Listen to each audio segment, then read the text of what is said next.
নমস্কাৰ। আজি ২৬ এপ্ৰিল দেওবাৰ। অসমৰ ৰাজনৈতিক প্ৰেক্ষাপটত বৰ্তমান ২০২৪ চনৰ বিধানসভাৰ নিৰ্বাচনৰ পৰৱৰ্তী পৰ্যায়ৰ পৰিস্থিতিয়ে গুৰুত্ব লাভ কৰিছে। নিৰ্বাচনৰ ভোটগ্ৰহণৰ যোৱা ৯ এপ্ৰিলত সমাপ্ত হোৱাৰ পিছত আজি সকলোৱে ৪ মে'ৰ ফলাফলক লৈ অপেক্ষা কৰিছে।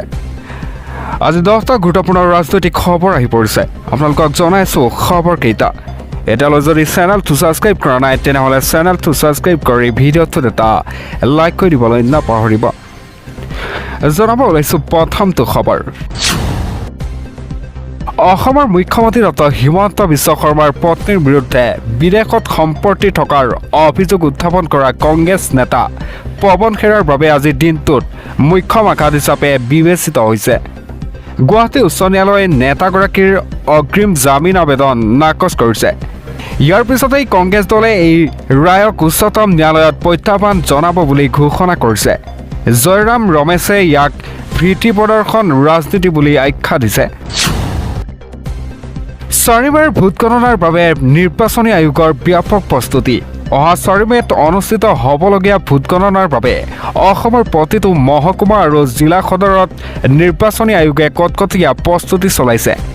ৰাজ্যৰ ১২৬টা সমষ্টিৰ ভাগ্য নিৰ্ণয়ন হ'বলগীয়া এই দিনটোৰ বাবে গণনা কেন্দ্ৰসমূহত এতিয়া ত্ৰিস্তৰীয় নিৰাপত্তাৰ ব্যৱস্থা গঢ়ি তোলা হৈছে। জিলা নিৰ্বাচনী বিষয়াসকলে ইতিমধ্যে গণনা কৰ্মীসকলৰ প্ৰশিক্ষণ সমাপ্ত কৰিছে আৰু ষ্ট্ৰং ৰুমসমূহ CCTVৰে এতিয়া নিৰীক্ষণত ৰখা হৈছে। যোৱা ৯ এপ্ৰিলত সমাপ্ত হোৱা নিৰ্বাচনত অসমত অভিলেখ সংখ্যক প্ৰায় ৮৫.৯৬% ভোটদান সম্পূৰ্ণ হৈছে। মুখ্যমন্ত্ৰী হিমন্ত বিশ্ব শৰ্মাই আজি এক সংবাদমেলত কয় যে এই বৃহৎ সংখ্যক ভোটদান চৰকাৰৰ উন্নয়নমূলক কামৰ প্ৰতি জনসাধাৰণৰ সমৰ্থন প্ৰতীক। বিশেষকৈ খিলঞ্জীয়া লোকসকলৰ সঁহাৰিয়ে বিজেপিৰ বিজয় নিশ্চিত কৰিছে বুলি তেওঁ দাবী কৰে। তেওঁৰ মতে ৪ মে'ত বিজেপিয়ে পুনৰ চৰকাৰ গঠন কৰাটো কেৱল সময়ৰ কথা।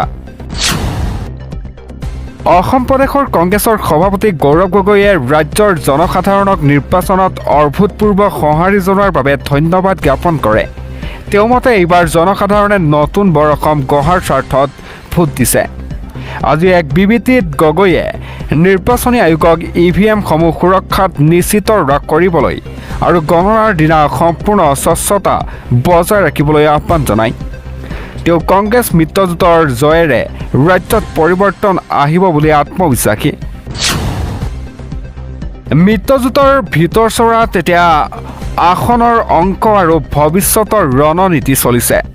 ভোটগণনাৰ মাত্ৰ কেইটামান দিন বাকী থকাৰ অৱস্থাত শাসকীয় বিজেপি আৰু মিত্ৰদলসমূহৰ মাজত আভ্যন্তৰীণ আলোচনা তীব্ৰতৰ হৈছে। বিশেষকৈ BPF আৰু বিজেপিৰ মাজত বড়োলেণ্ডৰ অঞ্চলত হোৱা আসনৰ বুজাবুজিক লৈ আজি এক গুৰুত্বপূৰ্ণ বৈঠক অনুষ্ঠিত হয়। একেদৰে কংগ্ৰেছৰ নেতৃত্বাধীন অসম সন্মিলিত মৰ্চাৰ মাজতো ফলাফলৰ পিছত চৰকাৰ গঠনৰ সম্ভাৱনীয়তাক লৈ আলোচনা চলিছে। নিৰ্বাচনৰ ভোটগণনাৰ দিনা ৰাজ্যৰ কেইবাখনো জিলাত হোৱা বিক্ষিপ্ত হিংসাত্মক ঘটনাক বিজেপিয়ে গৰিহণা দিছে। আজি বিজেপিৰ এটা প্ৰতিনিধি দলে আহত কাৰ্যকৰীসকলক সাক্ষাৎ কৰে। দলটোৱে অভিযোগ কৰিছে যে বিৰোধীৰ উচতনিমূলক কেইবা ঠাইতো বিজেপিৰ সমৰ্থকৰ ওপৰত আক্ৰমণ চলিছে। আৰক্ষীয়ে ইতিমধ্যে এই সন্দৰ্ভত 7জন লোকক গ্ৰেপ্তাৰ কৰিছে আৰু তদন্ত অব্যাহত ৰাখিছে। নিৰ্বাচনৰ ঠিক আগে ওদালগুৰি কংগ্ৰেছ প্ৰাৰ্থী সুৰেণ দৈমাৰীৰ পদত্যাগ আজিও বিৰোধীৰ শিবিৰত চৰ্চা লাভ কৰিছে। আজি কংগ্ৰেছৰ স্থানীয় নেতৃত্বই এই সন্দৰ্ভত এখন জৰুৰী সভা আহ্বান কৰে। দৈমাৰীয়ে দলীয় নেতৃত্বৰ বিৰুদ্ধে কৰা বিশ্বাসঘাতকতাৰ অভিযোগক এতিয়া ভিত্তিহীন বুলি দলটোৱে অভিহিত কৰিছে। অৱশ্যে এই পদত্যাগে ভোটগণনাত কেনে প্ৰভাৱ পেলাব তাক লৈ ৰাজনৈতিক মহলত বিৰূপ প্ৰতিক্ৰিয়াৰ সৃষ্টি হৈছে। ৰাইজৰ দলৰ মুৰব্বী অখিল গগৈ আৰু অসম জাতীয় পৰিষদৰ সভাপতি লুৰিণজ্যোতি গগৈয়ে আজি পৃথকে সংবাদ মাধ্যমৰ আগত নিজৰ স্থিতি স্পষ্ট কৰে। তেওঁলোকৰ মতে এইবাৰ কোনো এটা দলেই একক সংখ্যাগৰিষ্ঠতা লাভ কৰাৰ কঠিন হ'ব আৰু আঞ্চলিক শক্তি অবিহনে চৰকাৰ গঠন সম্ভৱ নহ'ব। দুই নেতাই নিজ নিজ সমষ্টি শিৱসাগৰ আৰু খোৱাং সমষ্টিত তেওঁলোকৰ জয় নিশ্চিত বুলি দাবী কৰে।